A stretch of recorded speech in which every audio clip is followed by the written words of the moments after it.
Welcome in, Falcons fans. Your boy Bryce Willis back at it again for another Atlanta Falcons video. Yes, sir. We're continuing our training camp coverage here today. Some Falcon news to get to. Also, we're going to recap the week in Miami, talk about some guys who are stand out, really strong performances on the defensive side of the ball for the squad. So we're going to talk about all that today. Before we get into it, don't forget to subscribe to the channel for all your latest Falcons and Hawks content and updates, as we're going to try to get into grind mode here as the season is coming for the Falcons and then when the Hawks come closer to November. But let's go ahead and get right into it. Like I said, we have Falcon news, two bits of Falcon news, some roster moves. First, I want to talk about Mykal Walker. He was released by the team yesterday. A bit of a surprise to some people. Mykal hasn't had the greatest preseason start, especially if you watch the preseason game, you know what I'm talking about. He didn't really play well. He struggled last year as well. And realistically, he was a guy who people were wondering what was going to be his status with the team this year, you know, with the struggles he had last year, being benched down the stretch. And now going into this with a new regime, especially on the defensive side of the ball, with Ryan Nielsen doing his thing, got them boys coached up, and Mykal Walker still, I guess, isn't catching up fast enough to where they need him to be. So they decide to cut ties. Good guy. He just got claimed by the Bears. So hopefully things work out with him in Chicago. Sometimes the guys just need a fresh fit and they just don't fit what a team's doing. And maybe Mykal didn't do that for Atlanta. So obviously they had to make a move there. We actually made a move before that, signing Frank Ginda from the USFL, the USFL Defensive Player of the Year. So he may have an opportunity, especially with the second preseason game coming up, to maybe make an impression on this team. Could also be just added depth as well. That position, linebacker position, is kind of thin. Really, only two guys are really trusting right now are Caden Ellis and Troy Anderson. We got to see how that looks when everything works out. So, but I think Frank is going to have a chance. I think Tay Davis, obviously Nate Landman, they're all going to have opportunities to kind of, you know, get that role in that base 4-3, maybe as the middle guy. Could even maybe see a Rashaan Evans return maybe, but also we have to think about teams are going to make cuts, and then we have to see also if they'll make any moves now, maybe after the 53-man roster cut down, do they make a move there? So it'll be interesting to see what happens for sure. And then also Frank Darby has been released or waived by the Falcons. That's due to injury. He got injured in the Miami game, hamstring injury. Sucks. He was a big energy guy. He's actually had a very strong camp. He was getting some reps. My guy on Twitter. Let me get him right. J.R. Clark at Grim1128. Follow him on Twitter. He told me that, you know, he was taking some reps with some ones, which is definitely good. I showed that the coaches had confidence in him. He's done well. And really, it sucks for him to have his season end like this. If he doesn't get claimed, he'll be on the IR. So maybe next year we'll see Frank Darby again. But kind of sucks for a guy who's really played well, really battling for that fifth receiver spot. So it'll be interesting to see what happens there. And look, we'll see if the Falcons, I mean, you have a lot of competition there. You got guys who have been playing well. So this is just an extra opportunity for guys like Penny Hart, Josh Ali, Slay Bolton. I feel like I'm missing someone too right now too, who's also competing for that fifth receiver spot. But all of them just have a great opportunity. Oh, Xavier Malone have a great opportunity to now make the team at that fifth spot. So that's really the big news to start off. Now let's get into what's happened. Last week, obviously, the Falcons had joint training camp practices with Miami Dolphins. It was a really good time. This is obviously, I think this is all one of the more exciting parts of training camp, because, you know, you see all the highlights, you see all the stuff against other teams, you see how all these other guys do, but to see them, you know, to see them against other guys and see how they hold up against other guys. And Miami's team that was a playoff team last year. People may have still expectations for them to be another playoff team again this year. So that was a good team to test yourself against. And really the big thing that came out of all of those practice reports was the defense. The defensive line was all over Tua, and in the secondary, you know, Miami, that's one thing they have. Their strength is in the receiving core. And they said the Falcons defensive backs held up very, very well, which is bodes really, really well for the secondary. Just shows just length and strides they've made. You've seen how physical they play. Jerry Graves came in and they helped these guys become more physical. It'll be interesting how that translates to in-game. Hopefully this won't mean too many flags, but if you can play physical and not draw flags, that's probably the ultimate dream as a defensive back in this league, to be able to, still be able to feel like you can get your hands on the receiver and really battle when the ball is thrown, but also not cost your team with penalties. So, and Jerry Gray has been praised for what he's done with these defensive backs so far, and he's done a really good job with them. So that was really good. Desmond Ridder also had a good camp last week, especially after the comments that Xavier Howard made, saying he was like, I don't know who that guy is. I don't know who number 9 is. Who is the guy? And I think Desmond came out the next day and lit him up, especially in the red zone.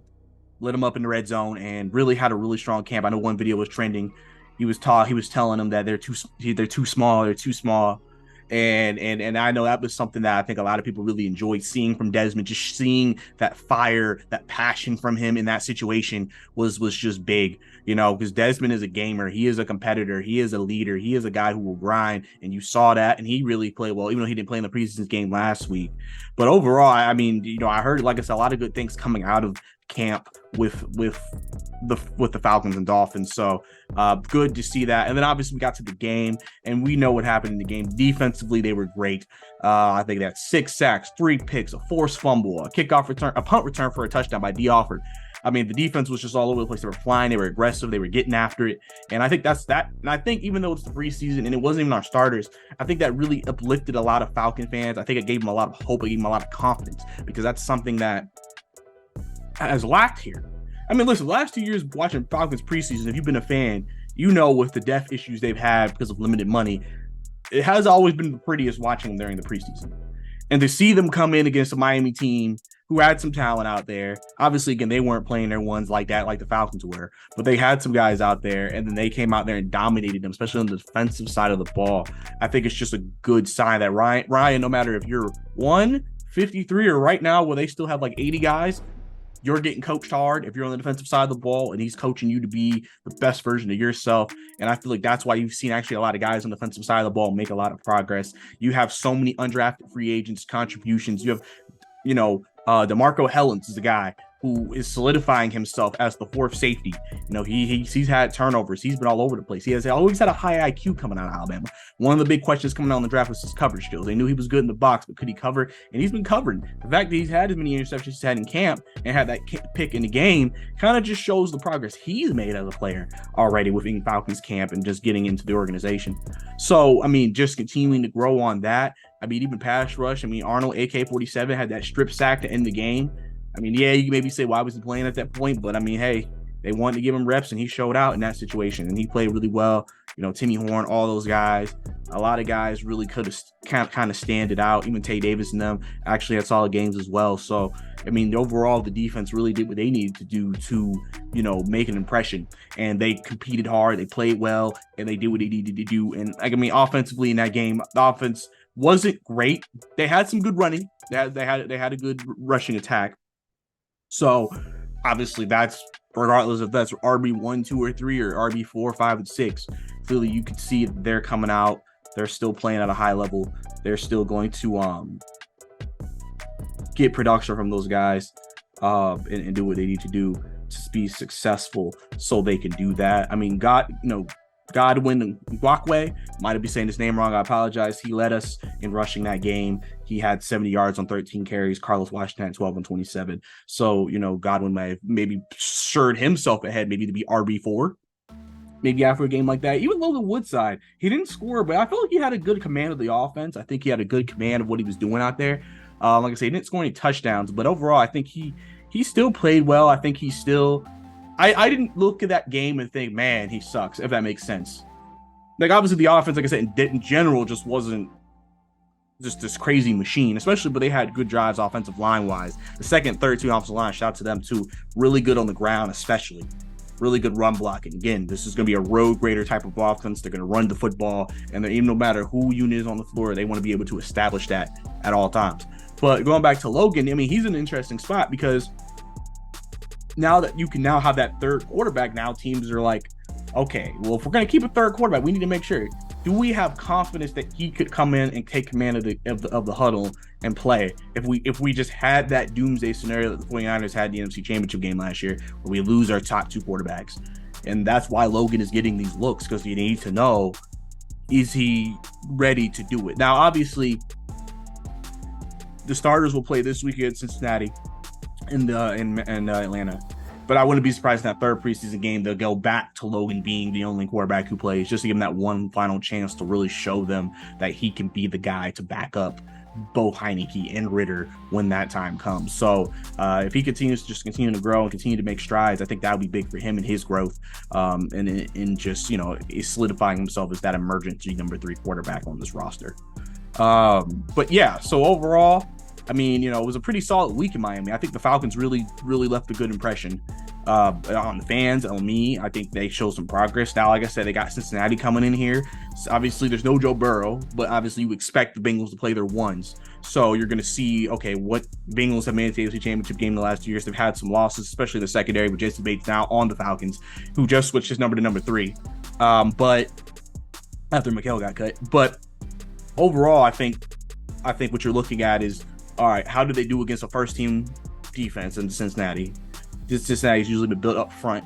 And so are they going to be able to run the football? Are they going to be able – and then Desmond, obviously. That's going to be outside of Bijan and what we think Bijan going to do. Desmond getting these live reps first time since last year. I think a lot of people are going to be interested and curious to see how he does. He's shown more confidence in camp. If you've been watching this video, you've seen some highlights of what he's been doing, and you know, he continues to grow. I think the biggest thing now is just to see how does he do now when he's playing against other guys, live game, and see how it looks. So Desmond's going to be probably the most watched guy out of everybody on this roster, I think, this coming Friday, just to finally get actually an idea. Okay, what are we getting here with Desmond Ritter? What is Desmond Ritter going to be? What is Desmond Ritter going to become? And this will be a good first step against like I said, against the Cincinnati Bengals defense. So very excited to see how that looks, how that goes, and just continuing to, you know, grind and kind of figure out what is the objective moving forward. I mean, it depends. Since you really only have one game right now with the Falcons, they're probably gonna play starters. You may see him for a half, but then I don't know. I mean, Arthur might play him for a quarter and maybe a few minutes. I don't know if there's a set number of drives potentially. Obviously, it just kind of depends. Because obviously, you don't want guys to get hurt. Falcons have been dealing with some injuries, obviously, like I mentioned earlier. So, you know, you want to make sure that you're good to go.